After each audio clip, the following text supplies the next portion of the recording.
Meski akhirnya ada tudingan yang keluar dari mulut Baim kepada Paula, tapi belakangan ini, terutama setelah umroh, Paula sendiri mulai banyak mengatakan kebaikan tentang sosok Baim dan peran penting Baim dalam kehidupannya.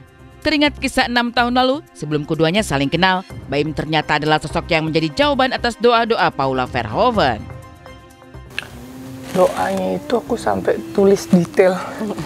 Jadi dulu tuh kalau belajar ada dulu tuh ada sempat heboh hukum law of attraction itu, jadi aku tulis tuh semua. Jadi aku di titik aku desperate, kok umur 30 belum punya pacar ya, belum menikah. Aku tulis tuh doanya, aku maunya begini.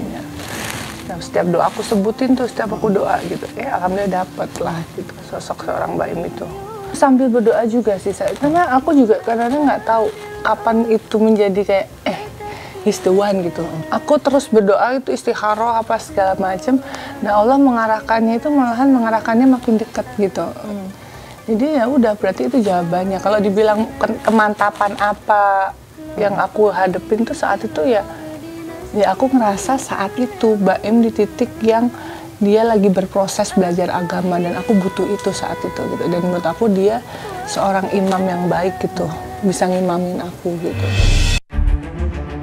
6 tahun setelah menikah dan kemudian datang badai prahara yang menerjang pernikahan mereka, Paula Verhoeven tak kuasa untuk melihat kembali foto pernikahan mereka dulu. Paula tak ingin membayangkan momen indah yang dirasakannya dulu. Tapi yang terkenang bagi Paula hanya sosok Baim yang telah menjadi satu-satunya sosok yang berhasil mendekatkan dirinya pada agama. Berapa tahun sih? 6 tahun kan? Insya Allah iya 6 tahun. Itu kayak waktu itu cepat berlalu banget ya. Aku ingat waktu pertama kali datang tuh dari mulai pacaran gitu ya kan. Datangnya ke Rumpi ya. Datangnya ke Rumpi. Tuh ingat gak sih kamu di challenge ceplok, telur. Masak telur, bikin telur ya. Tapi kalau kamu lihat foto ini lagi gitu, apa sih yang kamu, apa yang dirasain sekarang gitu? Nggak jawab nggak sih?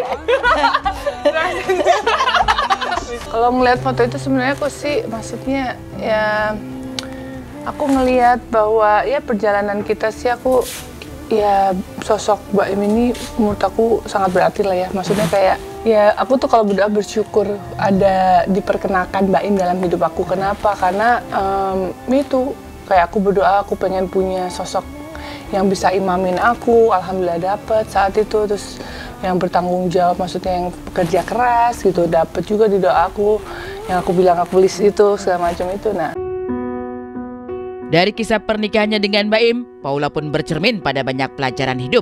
Salah satunya adalah agar sebagai manusia, ia pun tak boleh menggantungkan hidup dan harapannya pada orang lain selain kepada Allah.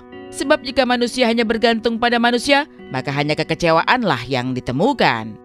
Aku belajar gitu, jadi ya nggak boleh bergantung sama manusia, itu kan di tingkat itu gitu. Jadi begitu kita nggak bergantung, kita hanya boleh menggantungkan diri kita ke Allah, udah gitu aja gitu. Misalnya kita udah biasa, tolong ini, jadi kita tuh nggak boleh bergantung sama orang lain. Sebenarnya itu intinya gitu. Kalau orang lain itu pergi, atau misal orang itu lain nggak bisa bantuin kita, kadang-kadang kan kita kecewa. Nah itu nggak boleh, perasaan itu tuh kecewa itu yang nggak boleh. Satu lagi pelajaran hidup yang dipetik oleh Paula Verhoeven, pintar-pintarlah mencari lingkungan pergaulan yang sehat dan suportif. Karena ketika berada di lingkungan yang salah, terkadang apa yang dicurhatin pada seseorang yang dianggap teman bisa berubah jadi bumerang yang menjatuhkan, bahkan mendatangkan prahara besar dalam hidup.